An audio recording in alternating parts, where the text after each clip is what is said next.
motivation from being a very good tipster, having people following you when you provide picks on football matches. So we're social in nature, but we can nurture it. We can make people become more social, and that's what we're trying to do on the websites, and what I guess this panel is about.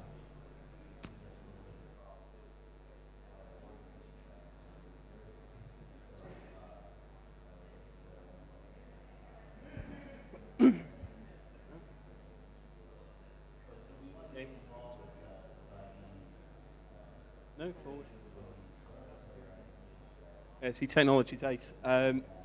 So, you know, the brutal question, you know, can gaming be social? And the answer is that most online gaming is unsocial. You know, you don't share your, you don't share the idea of playing a game, playing roulette or whatever while you're doing it. There is a certain social stigma attached to gaming, you know, in the outside. And also, it's a very immersive thing. You know, when you're playing, you aren't talking about playing, you're concentrating on the game. So, yeah, I mean, it's essentially social isn't what gaming is about in terms of the action of gaming. It's what kind of surrounds it. It's the club you're a member of that you don't talk about. Back to me. Yeah, I agree. The problem with gambling is that in especially certain games, casino games, and I'll be mostly touching upon casino and sports betting in my slides. The fact is that you don't want to brag about losses in a casino. You have some legal concerns with gambling, and it's just morally it's kind of problematic, and therefore it's a huge challenge, especially within casino, to be social. Like, how can we be social if it's not something to be proud about? And I'm going to touch upon that later.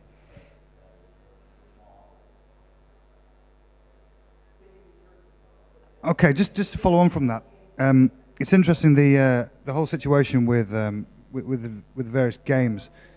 Some games obviously are very social. Bingo is incredibly social.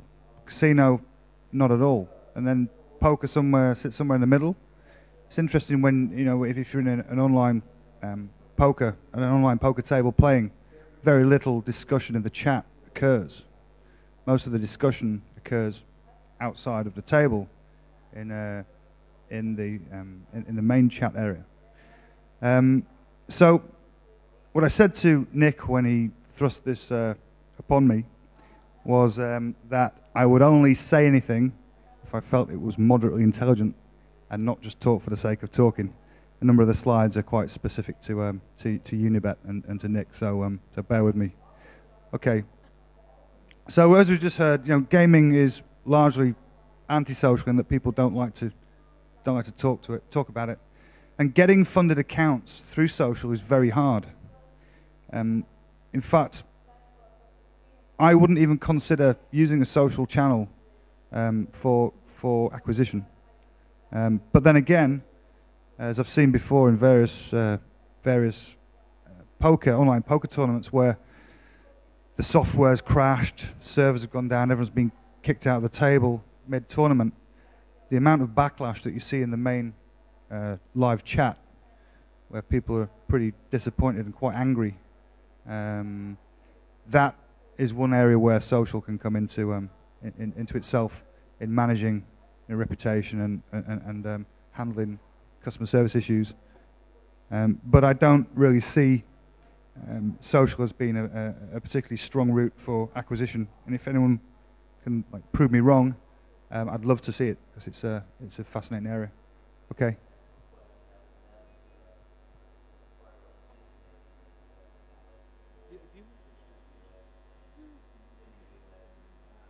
So it would appear to be back to me again. Okay, so it's very difficult to leverage social. The main thing is that people hide. People are anonymous. The forums, and this is a little bit of information. I hope I got the numbers right. This is something Nick told me while I was at the airport on the way here just a short while ago. The Betfair forums, they get about, I think it's 40,000 posts a day. It's an incredible amount of traffic. But everyone in these forums are anonymized. They don't use their real names, whereas in Facebook, Facebook's policy is to force you to use your real identity. And then when you start using fake names, they close your accounts.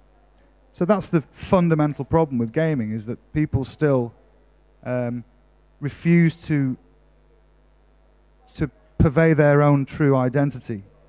And that can cause problems. Obviously, there are relationships that can be formed between various anonymized individuals, but it's a big problem for social and gaming, and it's indicative of the approach that gamers use in a social situation. It is entirely social, but it's anonymized. Okay. So, in terms of where social works for gaming, where do losers go? Well, they look for winners. If you want to find the people who are going to lose the money, you need to understand the mindset of someone who loses. No one wants to lose. They want to, make back their deposits. They want to buy the nice car off their poker winnings or whatever. So where do you find them? Where are they going to go and talk? Well, they're going to go and look for, strategies and information that's going to turn them into a winner. They're going to look for tutorials about poker, about specific games, about how you run your poker strategy, how you find the horses that are going to win, and the schemes that are going to work to help you to make the money back on gaming. It's a leisure pursuit, of course, but it's it's an incentivized leisure pursuit, and it can cost you a lot of money if you are a loser, and no one wants that. So going back to what Paul and I guess Nick had said, that people are anonymous when they're gaming, but at the same time, they still have motivations and needs which are personal to them, and they still want to find out information that helps them. Yeah, I'm actually going down like the same track, but I see it as an opportunity. If you can't be anonymous on Twitter and Facebook, then there should definitely be room for some social gaming websites. And as Paul just said, like Betfair has 45,000 posts a day in their forum. We're trying to do kind of the same thing in Betting Expert and at my German casino portal, Casino Verdiener. We have the possibility of chat, debate, and accept that people want to be anonymous. And what we're seeing right now is actually we created an expert panel on our casino site, and people really use it. They like to see themselves as an expert, as long as they can be kind of anonymous and just an expert within the community. So I see it as an opportunity. If people want to stay anonymous, then there should be room for some new social websites.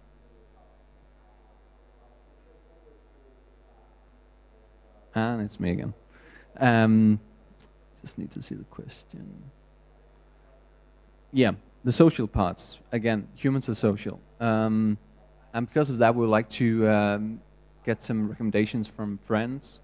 We want to find the best blackjack strategy. We want to find the best roulette strategy. And we find those strategies by reading other people's ideas and how they play themselves. We love to brag.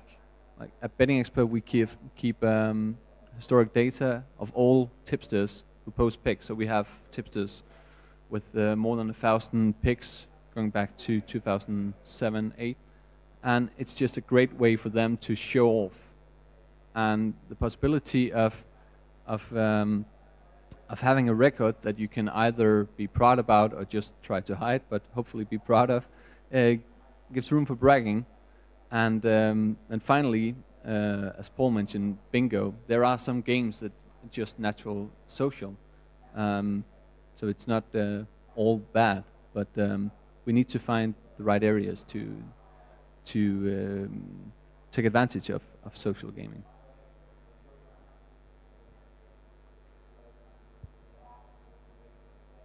Okay, as I said before, if I've not got anything intelligent to say on a particular slide, I'd refer it over to one of my co-panelists. So in this instance, I'm going to take the fifth.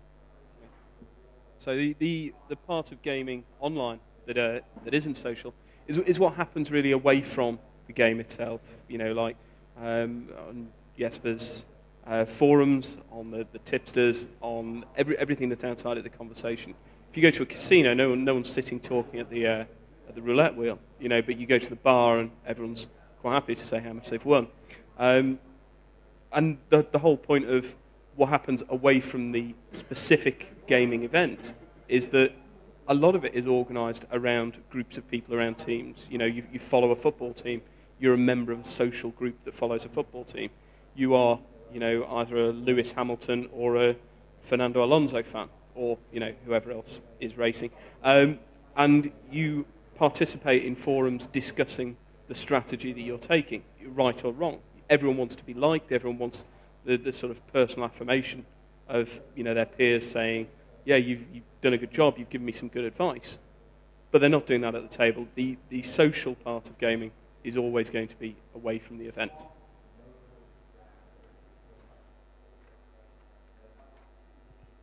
Okay, one of the really good examples of the use of Facebook in this industry, without a doubt, is the way that the organisers of this event use social: Facebook, LinkedIn, Twitter, and it's quite astounding because it's effectively an extension of a social situation. There is social events, then there's the conferences, there's the magazine, it's a people business. And the way that like the guys like Alex and Kira use social media marketing is probably the best example I've seen. But then when you see how that channels players into the various poker satellite tournaments for the affiliate series of poker, etc., and other poker tournaments. That's great social marketing, but it starts off with the core of people. And the rest, whether it be an awards event, where the photographs are being tagged, the rest is just a natural step. Facebook are now opening up the accessibility to gaming. And there are a number of gaming apps that really do work. But operators tend to be pretty bad at it. It's the true social gaming guys, you know, the Zyngas of this world, that really get it. And without that kind of first mover advantage and that kind of virtual liquidity, it's a difficult one to topple. But perhaps we'll get there. But I've not seen really good examples of social being used. Outside of gaming, I mean, you take it's fringe, but you know, Forex. The whole notion of Forex being a kind of a spouse-friendly game. It's gambling at the end of the day, but it sounds a lot better when you go home and say, "Honey, I've decided I'm going to be a Forex trader," than it does when you go home and say, "Honey, I've decided I'm going to be a professional gambler." Now that makes the whole thing much more social, and some of the fantastic implementations of Forex social structures. I'm trying to think of the name. Zulu Trader, or Zulu Trade, being a fantastic site where your Forex signals come from the wisdom of the crowds, and all their metrics, performance metrics, are all tracked. So you can pretty much put your Forex on autopilot on a trusted signal provider and do quite well. And should their luck change or their strategy change and become less effective, then they'd move down the charts and you could stop following that Forex trader. And if your Forex trades are pretty successful, you could become a signal provider yourself. And that's a fantastic implementation. I mean, there are other examples in poker as well, but that's probably the best. It's not quite gaming, but it is. It's kind of gaming. Okay, so next. Well, I would say that no one has actually succeeded in gaming, like really having a big success on Facebook, as those operators I see on Facebook, they have very few fans. They really don't interact with the fans or users of the fan page. And to be honest, we at Betting Expert, we haven't succeeded either. We have maybe 1,200 fans, but when we try to engage with them on Facebook, very few response. So to be honest, I haven't found the solution to take advantage of Facebook. But what I do know is that Facebook is extremely important in terms of search engine optimization. And therefore, we have to figure out how we can use Facebook. I tend to say you can look at Facebook shares as links. It's kind of, I believe in the future, it's going to have the same kind of value. And therefore, if you are able to come up with Facebook initiatives where people share them and they like your Facebook fan page, it's going to affect your rankings. And a lot of the social media, or the interest in social media, is based on search engine optimization, I think. You're going to win on both fronts. If you are strong in social, you definitely also gain in the rankings. Therefore, even though that no one has succeeded, as I believe, we just have to fight it. And my ambition is to create content on the Facebook fan page that people want to share and want to engage and debate on my Facebook fan page. And therefore, we're investing quite some money, but we know that it's not tomorrow we're going to get the return from that investment. But I believe in the future it will have a huge impact on the traffic to our site. We want to be more independent from Google by having traffic from Facebook. And from that, I believe we're going to get more traffic in Google. It's kind of a positive thing if you manage to be independent from Google. Okay, so Facebook's everywhere. We all know about it. 675 million people worldwide have a Facebook account. I read a stat the other day, which, in fairness, like most social media, it's probably bollocks, that the average number of friends a 22-year-old has now is 1,000. 25% of all page views in the US originated within Facebook. There's something like 300 million people worldwide who use Facebook Connect to associate other off-Facebook applications. So you can tie in your gaming portal to someone's Facebook account. You get all of their personal information as part of the sign-up process. And beyond that now, the social sharing aspect of Bing, where if one of your friends likes an Xbox, you will be told about it in the search results, and you will have an incentive to click on that. In Google, they use their social circle. They have access to the Twitter fire hose of data. So if I search for, what did I search for? Full Tilt Poker, and Nick Rogers, who's someone I probably follow on Twitter but don't know to talk to, shared a link, I'm more likely to click on that because it's emphasized in the search results. You have to look at Facebook as being the gorilla in the room, as it were. It's there in every strand of your daily life now, if you are someone who's up into the blue thumbs. But if you think about each person having 250 friends on Facebook, when they like your page or interact with your page on Facebook, that will be shared with all of their followers. That's how viral communication works on Facebook. If I like a poker game here which has 1.7 million likes already, my 20 friends or whatever will all know about it immediately. And I've validated that as their peer. There is the opportunity to gain traffic and share traffic through Facebook.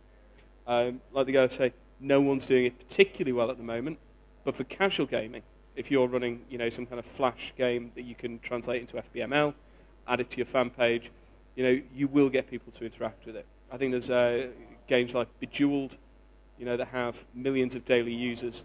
They're not specific gaming apps, but there's the opportunity there if you've got something viral, something addictive, that you can push it out to the crowd, get people to get involved with your page, and use their data to encourage them to come back to you in other ways. I think Jesper said it's not necessarily about traffic; it's about awareness, and it spreads beyond the Facebook platform. It spreads onto the whole web. I bet it's me. Oh no. Twitter and gaming. At Betting Expert, we have several Twitter accounts. We have one for our blog. We have one where we post pics, and our ambition is actually to have one for each segment in sports. And the reason for that is we used to have just one account, and our experience is that when you send out a lot of different communications from one account, you're gonna get some followers, but many of them won't find your tweets interesting, and therefore we would rather have like a small number of followers, but who are dedicated within the field. And why should we spend time on Twitter? I would say for operators, reputation management, it's really important that you can react when you have an unsatisfied customer. It goes for all markets, and especially within gaming, because you will have players who are very frustrated about not receiving a bonus, a delayed payment, and all those issues. And through Twitter, you can react to that. It's also a good way to spread bonus offers, coupon offers, and SEO-wise, it can boost your short-term rankings. Especially if you put out a new page, Twitter is a good way of bringing it to the top. Maybe it won't last, but it's for event, it's a great way to boost the ranking. And I already mentioned, like with good fresh content, as tips from Betting Expert, we can send them out immediately, and the users can make a bet on the upcoming game. As James actually just showed on Facebook, your friends will be able to see what you like, and they will get a notification if you join a group. And that can be a problem for a player who wants to be anonymous.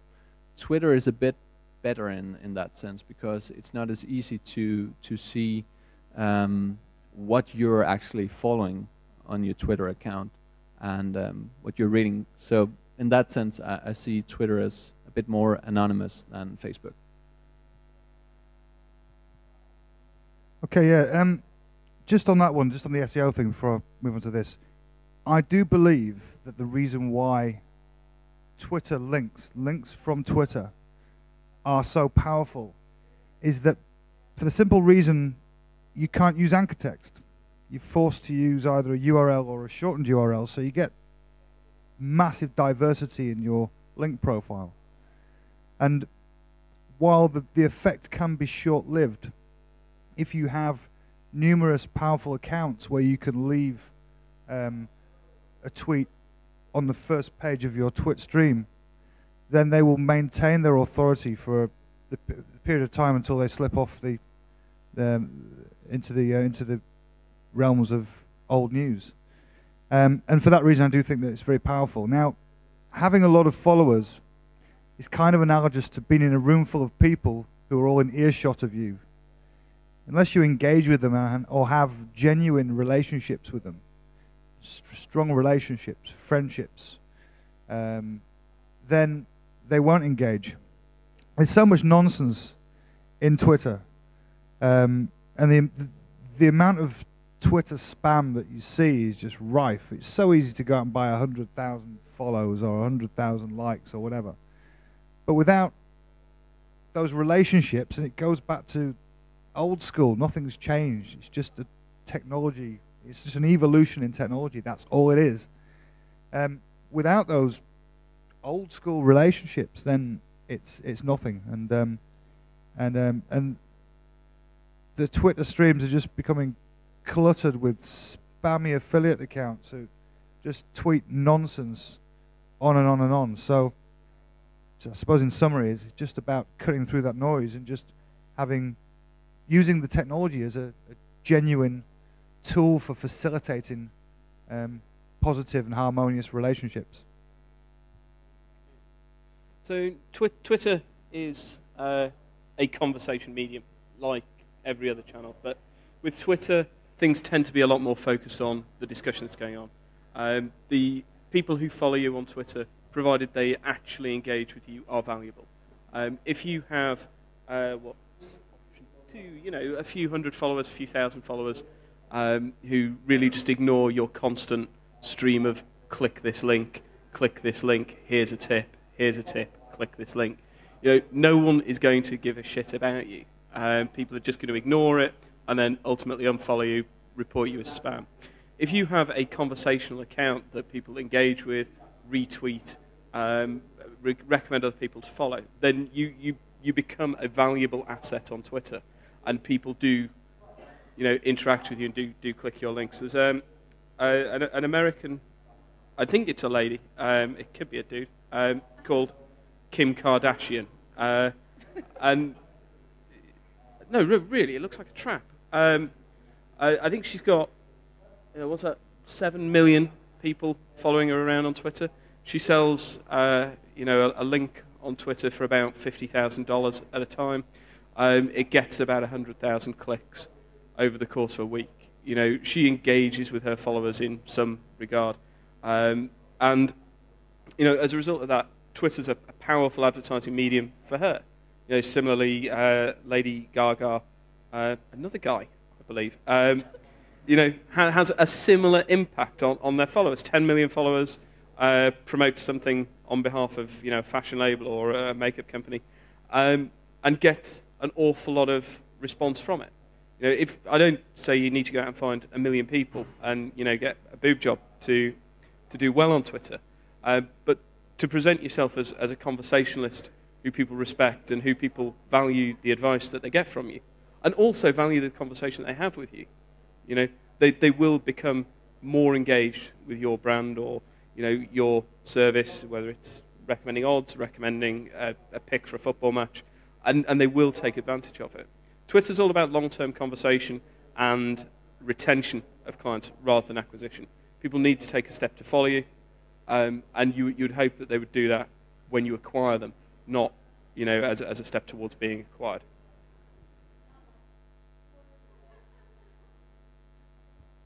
Okay, I know that Nick's a big fan of this. Word of mouth was a component that had been lacking within Unibet. He told me all about his strategy one night, a few weeks ago.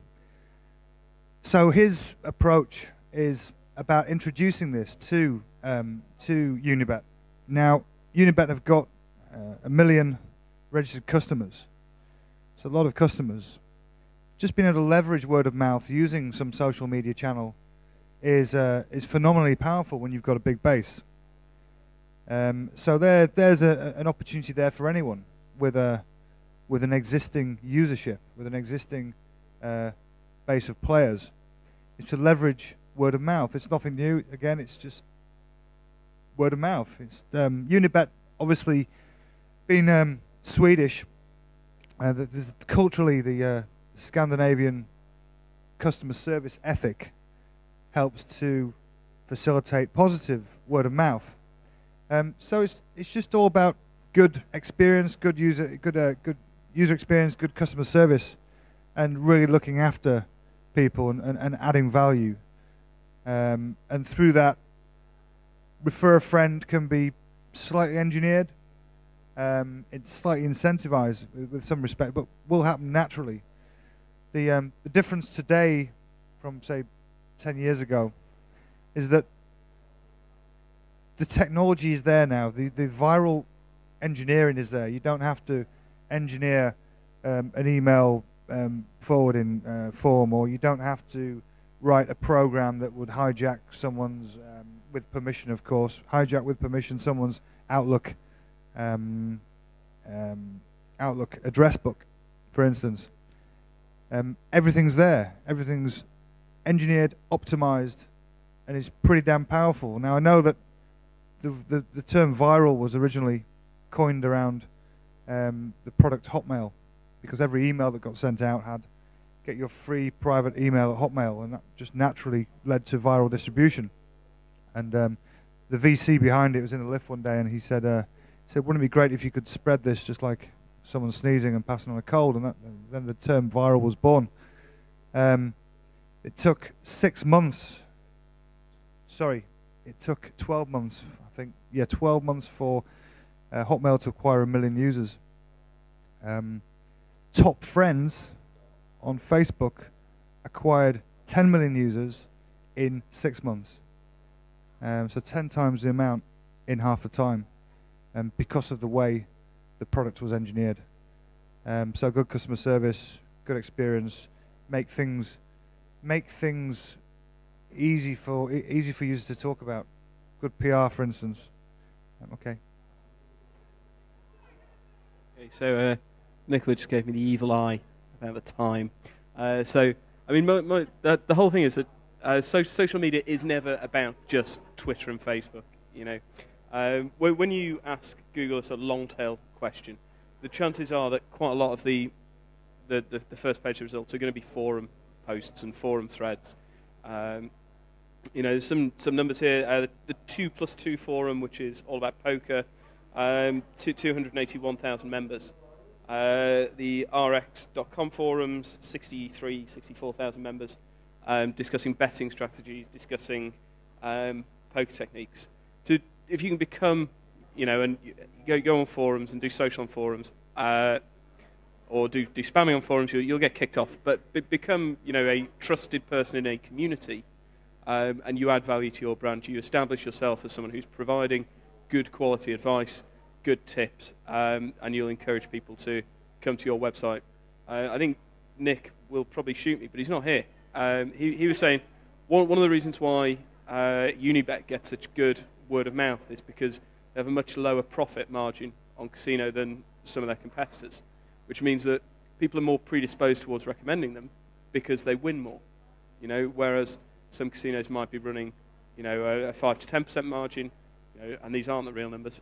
But Unibet are running, you know, about 2/3 of that to enable them to have a more positive audience who are more willing to stay with them for longer.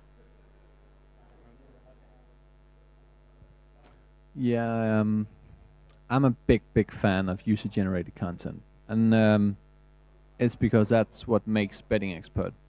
And right now we're introducing it to our casino site, and I know many webmasters would say, "Yeah, bullshit, user-generated content. It's easy for you with Betting Expert. You have a lot of tipsters. It makes sense to have user-generated content. But what about my small casino website?" I think it's about the mindset. You really have to believe that your website has some kind of edge, which attracts the users, which makes your website interesting.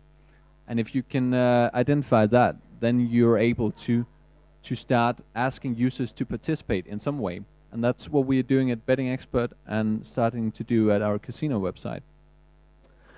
And the good thing about user-generated content is that you have a lot of free content. Well, it's not free because we have to pay prizes and competitions. We have to nurture the community. We have to create incentives for them to make the content, but we don't have to pay them a salary, and that's a good thing.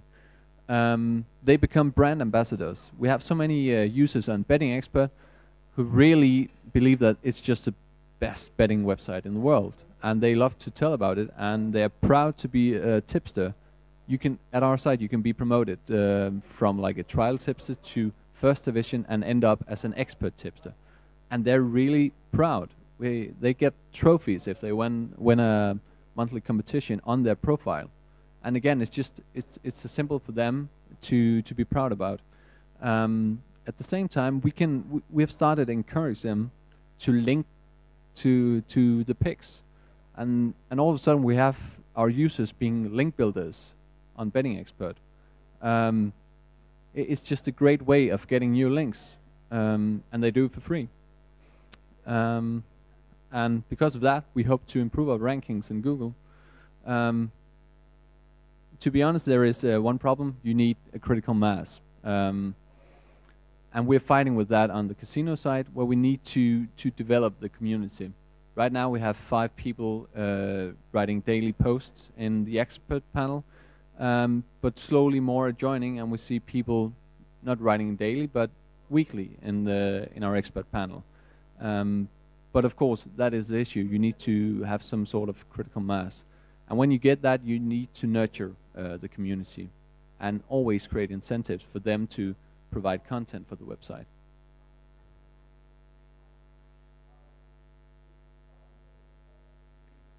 Okay, so how do you use social? Well, it adds a layer of influence and reinforcement to the message that you have. We all know that search, and if it didn't deliver good quality traffic, I'd probably be out of a job. But the idea of using social is that you can augment the search results through getting recommendations, getting a higher click-through. You can find positive sentiment about your brand or your blog or your forum out there on the net, and you can use SEO to build up the visibility of the stuff that surrounds you. So let's say someone on a forum says, oh yeah, I got great payouts from such and such. Link build to that, build content around that, add to the forum posts within that, obviously within the legal guidelines, whatever country you're in. But if someone searches for your brand and doesn't find anything negative about you, they're going to be more likely to buy from you or to deposit with you or to use you. Don't ever think that SEO or PPC extends only to your own site. It's about the whole brand experience that surrounds it, and that's where social media comes in.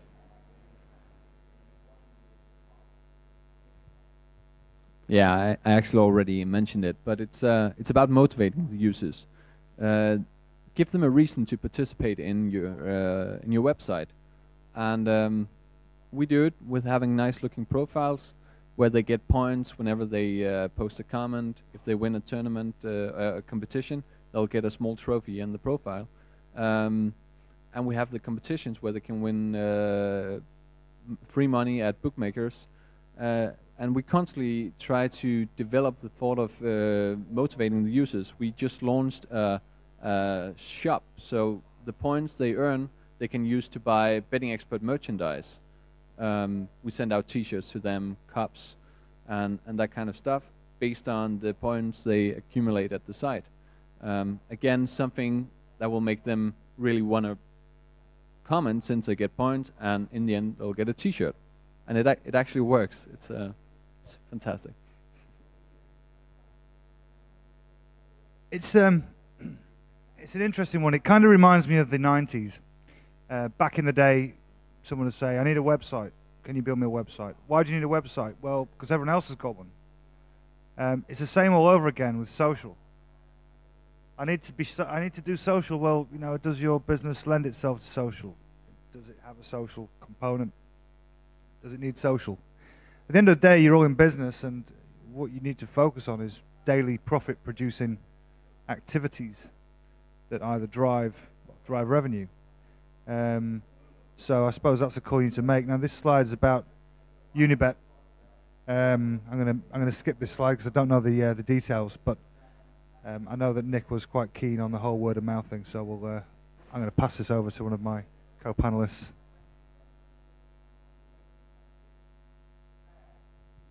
Yeah, metrics that I look at, of course, Google Analytics and the affiliate programs. But here I just want to talk about Google Analytics. What matters to me is the number of different keywords that people enter our site from.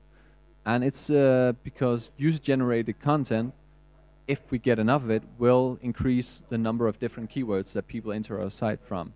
So it's a very important figure for me. Then also, as I mentioned earlier, we want non-search engine traffic, meaning traffic from Facebook, other websites linking to us.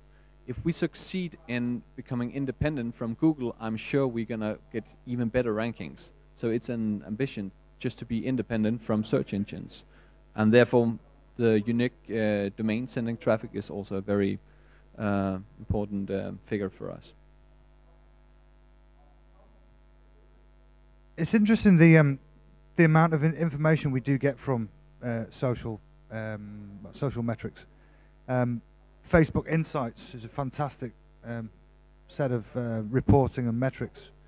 And if you use Bitly URL shortening, you've got some great metrics there as well.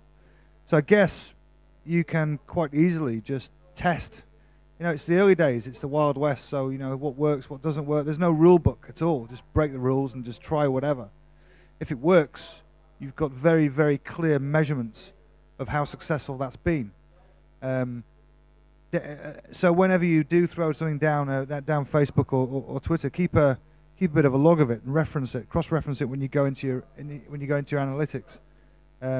Whether it be the number of likes, whether it be the follows and follows, you've got information there that gives you feedback and enables you to structure and gives you a guide as to what to do in future.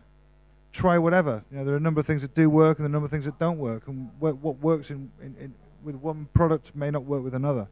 So be experimental and don't constrain yourselves with a model that you think you should be following. Just try whatever. And I mean, we see Facebook evolve so quickly, just the way that the whole thing is structured without notice. And one day something works this way, the next day you're forced into a group. When someone recommends a group, you're instantly forced into it. You know, that was quite a significant shift. But expect to see a lot more change. At the end of the day, no one really knows how this is going to play out. Not even in the case of Facebook, not even Zuckerberg, I imagine. He's kind of quite fickle in his approach to the engineering of the software. And the same goes for Twitter. I mean, the guys over at Twitter have struggled to monetize the product. So if they can't monetize it, you sure as hell not going to be able to monetize it. That may change. Well, that will change. As we've seen these things, that's the one thing you can be certain of, is change. So just experiment and test, measure, and then repeat to fade. Okay, so I mean, from a gaming perspective, the only thing that actually matters to you is increased deposits. You know, you want more people to come onto your site and be referred to, you know, a casino or a betting site, and then lose money. You know, that's what you want. You want to find the traffic that best generates losing traffic, losing customers. You know, Nick, or in this case Paul, talked about meaningful engagement, but it's understanding and measuring that meaningful engagement, how it works, how people come to the site, how they go on from the site, and how they come back, and how you can retain them and continue to talk to them and continue to encourage them to lose. Not through bad tips necessarily, but through, you know, a conversation that encourages them to continue to engage with you and to continuing to engage with the brands that you're promoting. I'm an absolute data junkie, you know, and I'll scan through Google Analytics reports and make custom filters and look at every single aspect of a campaign. You know, where did people drop out of the funnel? Where did people enter a site? Where did they go out of the site? What percentage of people clicked on this link versus this link? Which banner works best? But ultimately, you know, all of that just comes down to the idea of, you know, how much money people are spending.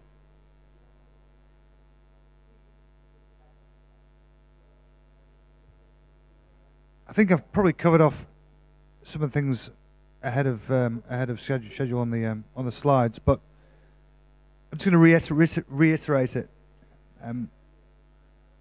It's all about conversation and engagement. You know, like I said, the room of people who are all in earshot, you have to have something valuable to say to these people, and you have to engage. You can't just keep banging on about links. Although, just going back to the SEO benefits, the SEO benefits are huge. Particularly if you were quite quick off the mark and got some brand names in your Twitter namespace. Those are immovable. They rank for all kinds of things. And you'll see them in all kinds of queries. Stuck fast on page 1 for whatever the brand term is, because someone was smart enough to jump on it early doors and maybe put a handful of links. One thing I would just say, just as a takeaway, if you are thinking about using Twitter as an SEO tool, one thing I would recommend would be to head out, get a load of followers on a number of accounts, whether you, and I mean purely for SEO, not for social, because this isn't the way forward to have meaningful engagement in social. But for pure SEO purposes, if you have a load of followers on an account and multiple accounts, and you can use those accounts to funnel juice through URL shorteners or through branded links. Those links create not only the power and authority, but also the diversity in link text to really make stuff rank. And I don't just mean for the short term. If you have enough accounts, you can make stuff rank and stick. It's just the way that Google works.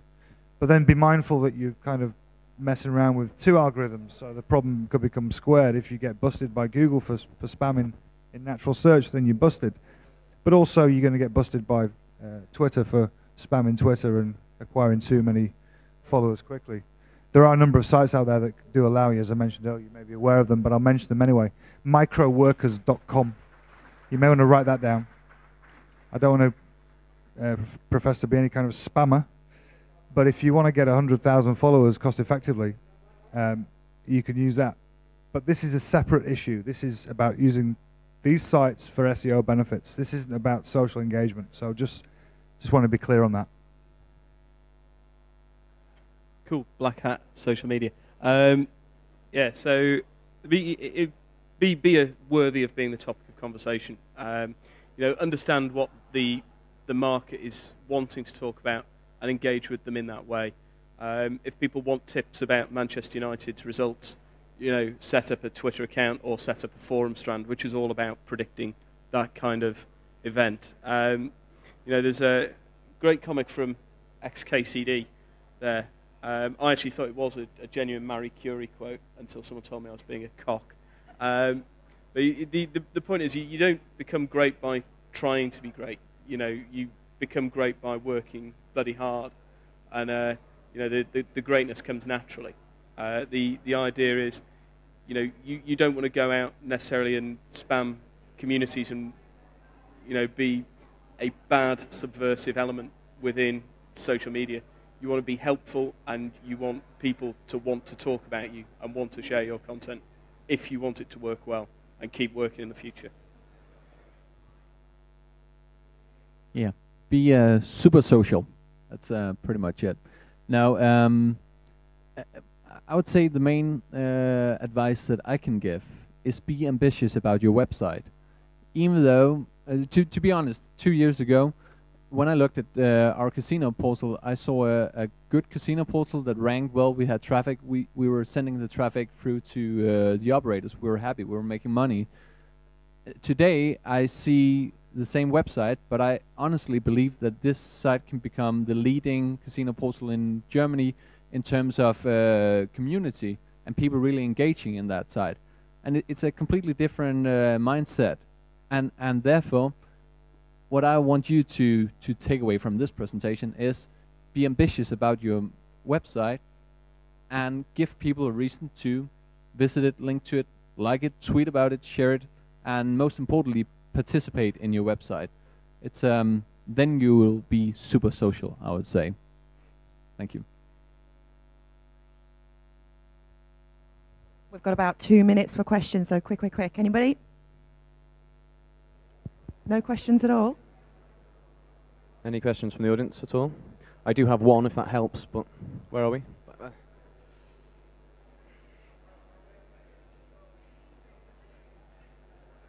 I don't know if I missed this because I was a bit late, but you talked about, was it micro friends for the Twitter? I know it's a bit black hat. Microworkers.com. Yeah, is there any for Facebook? Yes, Microworkers covers Facebook, and I imagine... The problem with that sort of stuff is none of it's targeted, though. Is there any you can get that's more specific to your niche? No, because it's always going to be spammy followers. I use twens.com sometimes. That's TWIE. Yeah, I've used them, yeah. Yeah. And another one, if you set up an Odesk account, you can always find people on Odesk who are willing to follow you or befriend you. Remember, a lot of the time when you've got, sort of fake followers or fake friends, they're not going to do anything apart from perhaps give you some credibility. Just on that one, a fake friend or a real friend, it still passes juice. And I was just wanting to differentiate that was purely for an SEO advantage. That's all it is. It's not the most social, but it works. Any other questions at all? We better stop there. I think the next panel's due in now. Yeah, okay. So a big round of applause for everyone on the social media panel. Thank you very much, guys.